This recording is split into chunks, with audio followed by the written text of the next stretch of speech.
Untouchable, uncrushable. Untouchable, uncrushable. Untouchable, uncrushable. Untouchable, uncrushable. Down, face down. You know the routine.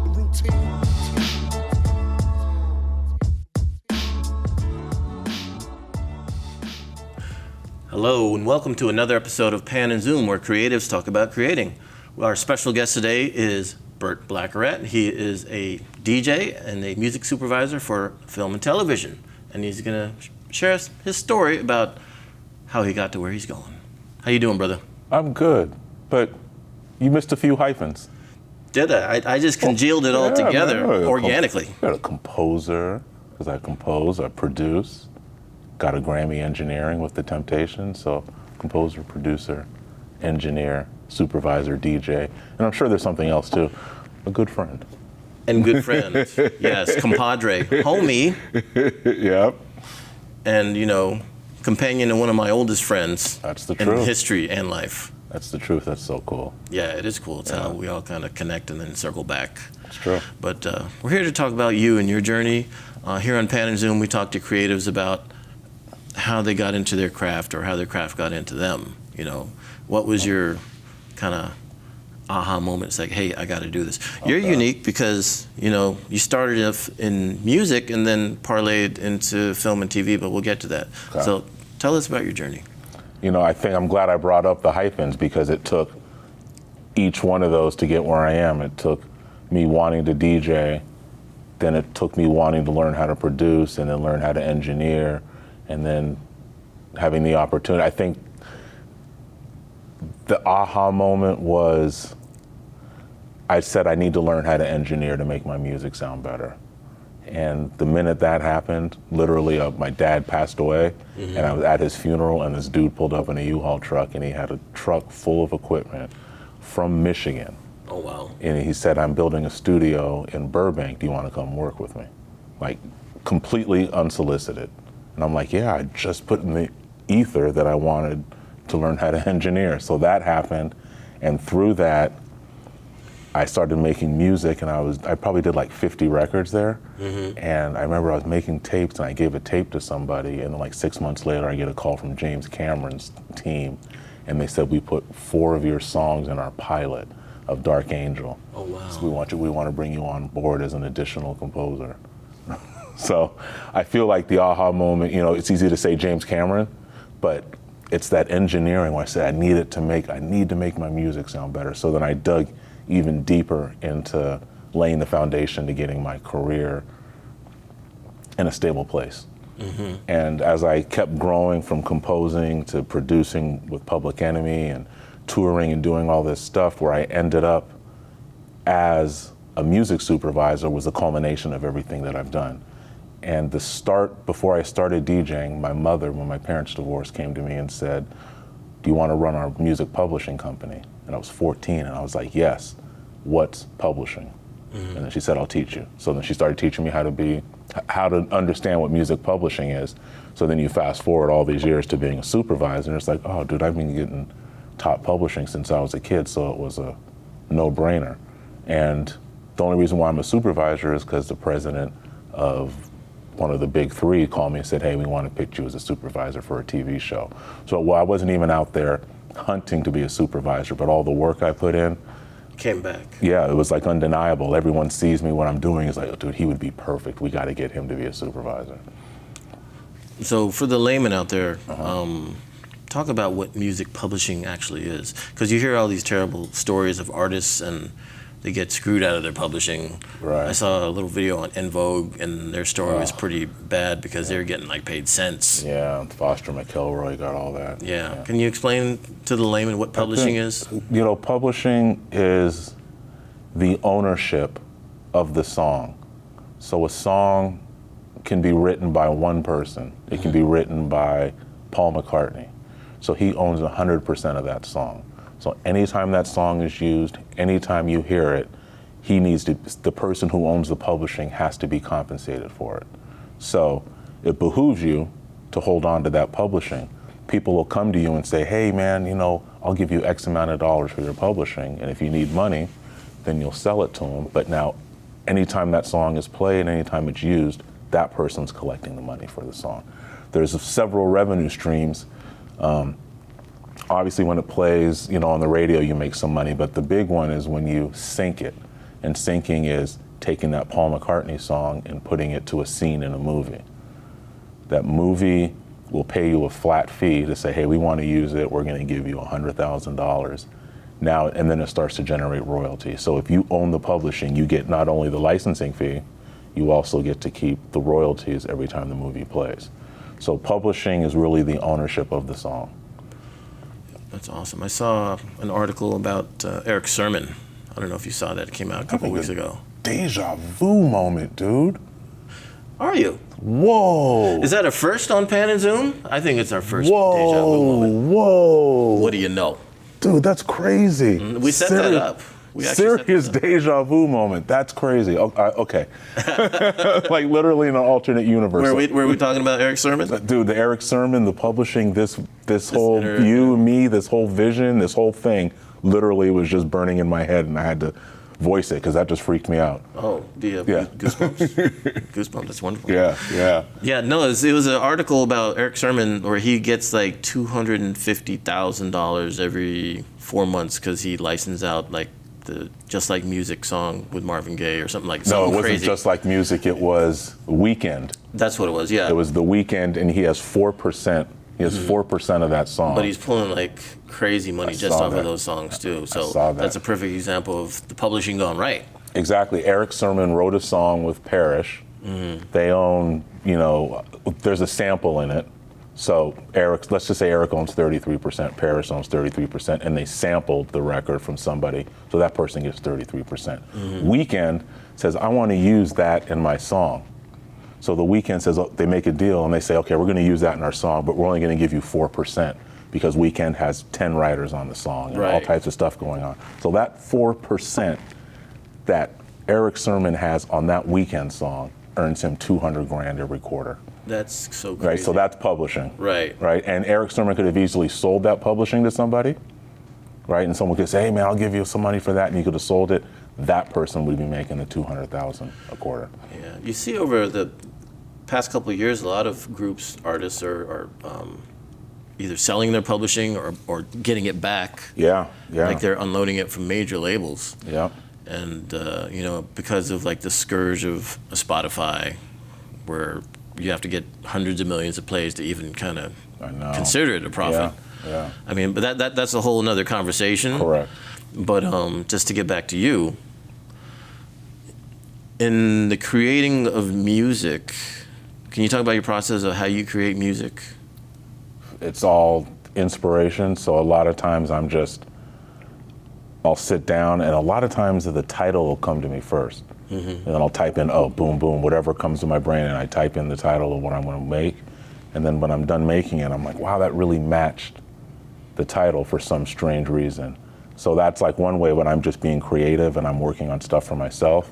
But when I'm doing, composing for TV shows and all that, like I really don't know.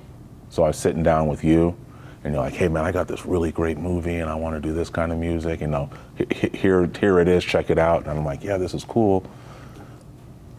Let's go, let's just figure it out. Because I'll have an idea, hey, how about this, how about that? And I'll try it. And you're like, I'm thinking more. So I just kind of don't know. We just kind of feel it out and be creative. So it depends who I'm doing it for. If I'm doing it for me, it's one thing, but if I'm doing it for you, then I just more say, of a collaboration. Yeah, and I just say, you know what, I'd love to say that I know, but I need to figure out what you like, and then. You're in showbiz, you're supposed to say, But I saw Hans Zimmer, and he said he doesn't know. It's funny because if you watch the Steven Spielberg documentary, you know what he says in the first 5 minutes? What? Every day I come to set and I don't know what the hell I'm going to do. Exactly. And it's a matter of trusting the muse per se and letting it come to you. Exactly. Whether you're writing, you let the characters speak to you or whatever. So So it's all parallel. So you get it, and like I'll see something, I'm like, I think this will be great. I think this will be great like this. What do I'll play it and I'll do it and I'll put it there. And say, oh man, I love that. And I'm like, okay, cool. Then I zeroed in on that. But then the next thing, you're like, I'm not crazy about that. So for me, it's constant like zeroing in or testing. Sometimes I'll throw something in that's maybe I know off right, just to see if you're even interested. And you're like, oh, that's kind of cool. I'm like, wow, I thought that was way off right. But now I'm getting an idea of what you like, and I can kind of keep throwing out little bits, and I can build the picture. Then I can really start writing and doing some cool stuff that fits your dream, fits your vision. Yeah, I was looking over your bio, and you worked with some pretty cool people. Andre 3000, Method Man, your 20-plus year partnership with Chuck D. Yeah. What did you glean from those figures? The Chuck D has been probably one of the most powerful things that happened to me.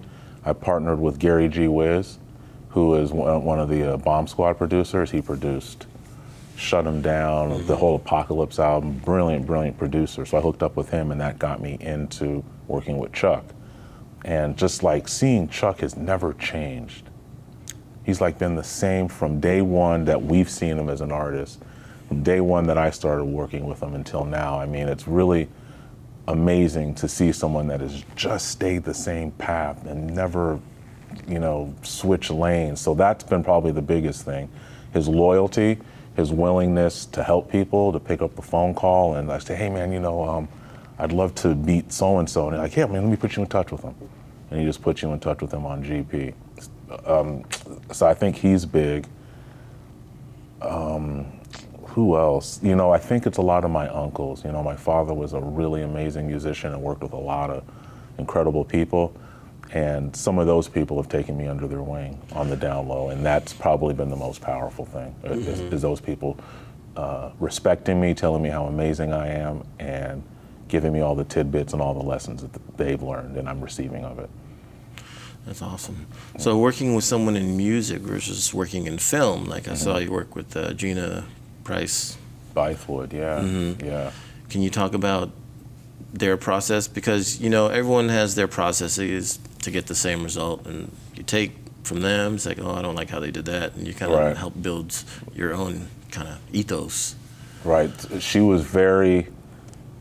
knew what she wanted, and we went in initially with a concept for the TV show, and then it was evident early on that it was like, okay, this can't be the concept. We need to switch it up musically. And she came with a song and said, I want this there, and put it there. And I'm like, wow, that's like, we're completely going out of left field from what we talked about. But then I see it, I'm like, okay, that's cool. So it's kind of like I was saying, okay, that gives me my jump off point. So then I'm given a lot of leeway, and I'm allowed to pitch stuff and try stuff. It's like, no, that's cool. So I was given a lot of leeway on that show. And I was really working closely with the showrunners, Damien and Ralph. And I was really allowed to be allowed a lot of creativity, but they'll pull your tail, they'll pull you in, right? Like, no, dude. Like you kind of got to stay on brand type thing, or? Yeah, but then, you want to do some cool stuff sometimes. It's like, hey, they're driving and he's about to rob the candy store. It's like, hey, I got this cool song from Rufus Thomas that's talking about something like that. Can we put that on the car radio? I think that would be cool. So just having the ability to pitch stuff or have an idea it's like making music. Very much so, and the skill set is very translatable. I know some filmmakers like Scorsese, Tarantino, their music really kind of informs a character or a scene's state of being, where than more traditional, like John Williams or something like that. It's more about the mood of the scene. Correct. You're sharp, man. I have my moments. Yeah, you get it. As we continue. And that kind of goes back, if we're going to take a couple steps back, like we were talking in the break room about, doing mixtapes, and I want to hear my playlists. Yeah. Does that work in film too? Like you want to have a sequence of songs in order to kind of inform the audience of what's going on during the scene, so on and so forth? Yep. And switching from music to traditional music, because sometimes it's a marriage of the traditional music versus like the... Yep, it needs to feed into each other. They need to play off each other. If they're If they're really juxtaposing, if they're really hitting each other hard, then it doesn't work. So you've got to work tight with the composer and the showrunners and the EPs to really get that fade in. But I think the most important person in all of this, and tell me if you agree or not, is the editors. The editors, yes. The editors, you got to watch out for editors, because some editors are directors in disguise. And like you're saying, you really, when you build your team, you got to know people that play their position. Kind of like the Lakers, you know. Right. D. Russ does this, LeBron does this, AD is responsible for this. Right. Same thing on the film. It's true. Set. It's true. But the editor, I mean, editor puts it to film, it gets it to the person. It's true. And there's really no, you know, I can get it to the person and say, yeah, we really like this. It's still got to come back to the editor, and it's still got to get put on film so they can see what it looks like. It's true. They say that a film takes 4 lives. One you write, one when you're filming, one when it's edited, and then one when it's seen. Yeah. You know, it goes through all these cycles. And you know, what you put on paper may totally not end up how you end up seeing it, well said. because everyone's got their piece of the gumbo they want to put in the. Correct. You know. Correct. Your side really sets the tone for pacing and mood. Yes.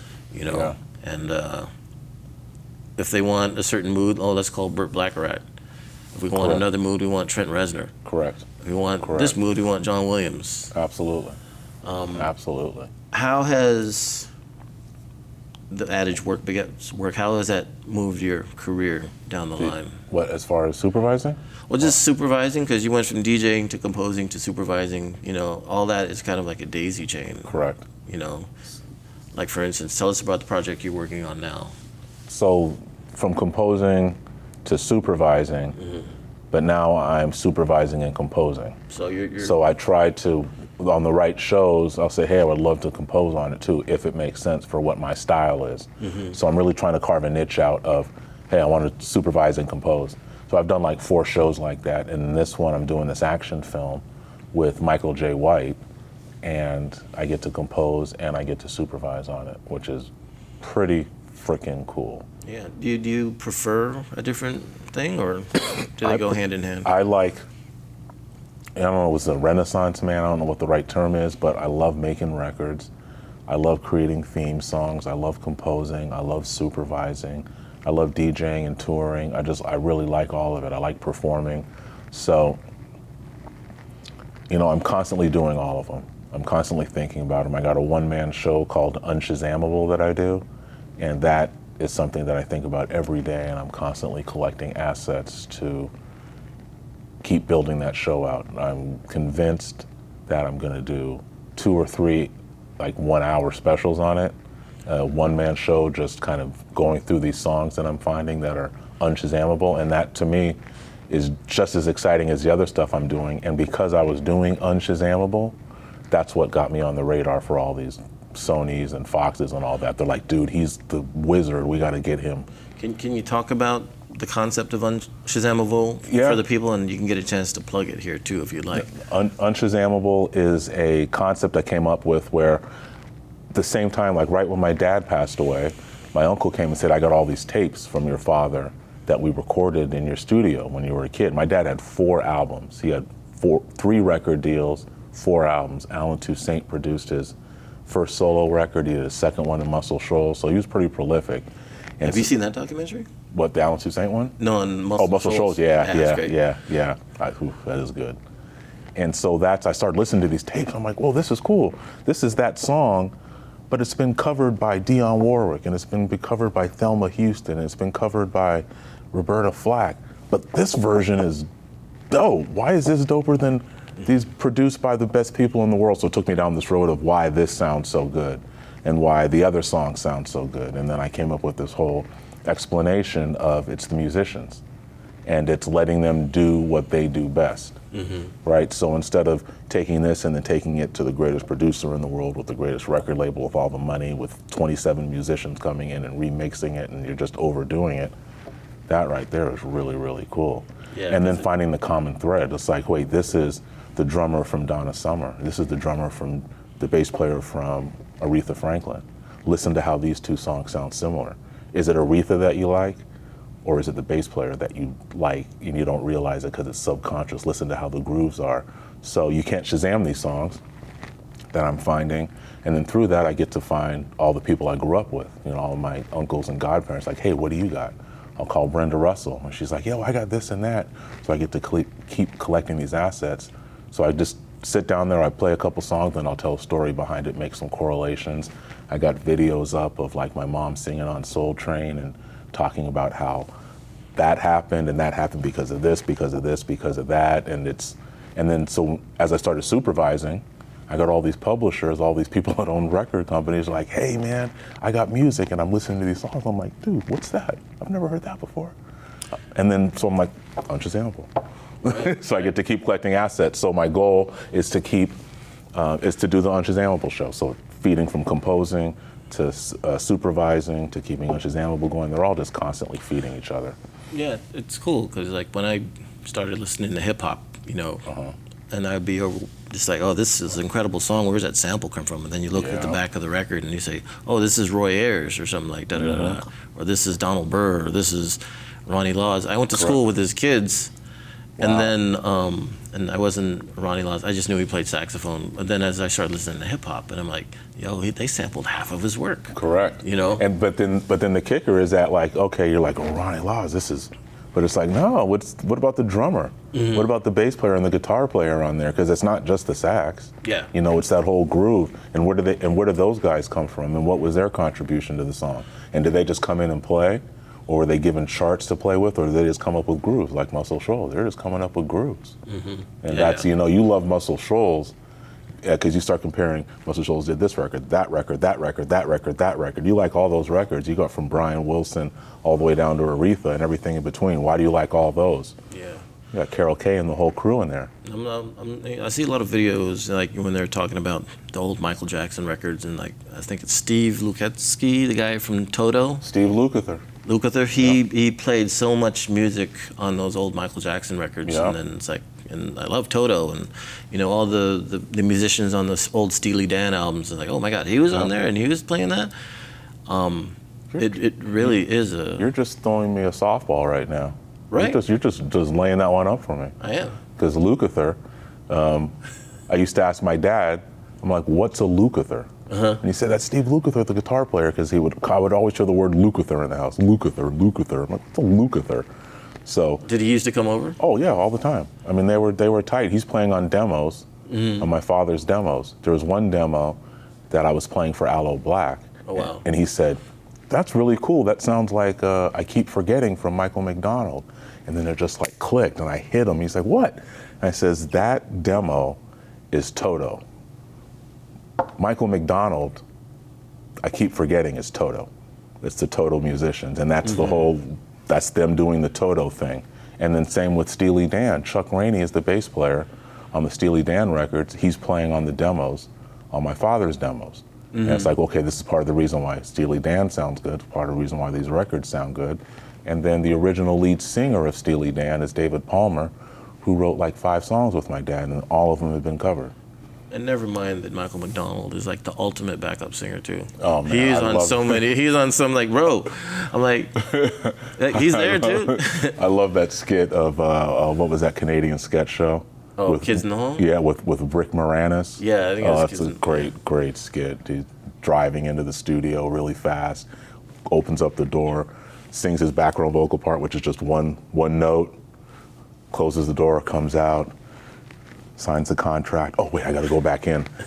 Sings one note and that's it, and it's amazing. Must be nice. And then Michael McDonald, when my dad had a stroke and they did a fundraiser for him, he was up there, he came and supported and played with Bonnie Raitt, came up and played, and all these people showed up. It's so amazing. Yeah. It's interesting, you know, whatever the germination of how people get their start. And, you know, you were born into this, literally. Yeah, I was born into it, but I wasn't interested in it. You know, it's funny, I was the same way in film, because I would hang out on film sets and like, oh, when are we done, Dad? Kind of like my son sitting there. He'd rather be on the phone than watching me do this. Yeah. So I get it. Yeah. But is it Talamani Music? Is that Salamani. Salamani Music? Yeah. And my mom said when she signed the deal with Alan Toussaint, they said, we'll take care of the publishing. So we're back to the word publishing. Mm-hmm. And then she said it didn't feel right to her, so she said, Smitty, we're starting our own publishing company. Boom. So we're one of the first black families to start our own publishing company because of my mother, and we still own it to this day. That's amazing. That saved us, you know, I mean, that's kept food on the table. Mm-hmm. It's not a ton of money, but you get these moments where my dad would have sold all of it, he wouldn't have taken care of it, and that's not a slight on him, that's just how the music business is. Mm-hmm. Huge, the publishing's a big deal. So I've always known the value of it, and I've always understood what it means. And part of this music supervision journey that I have is I want to get these musicians that don't have money, but got great music. I want to get them placements so they can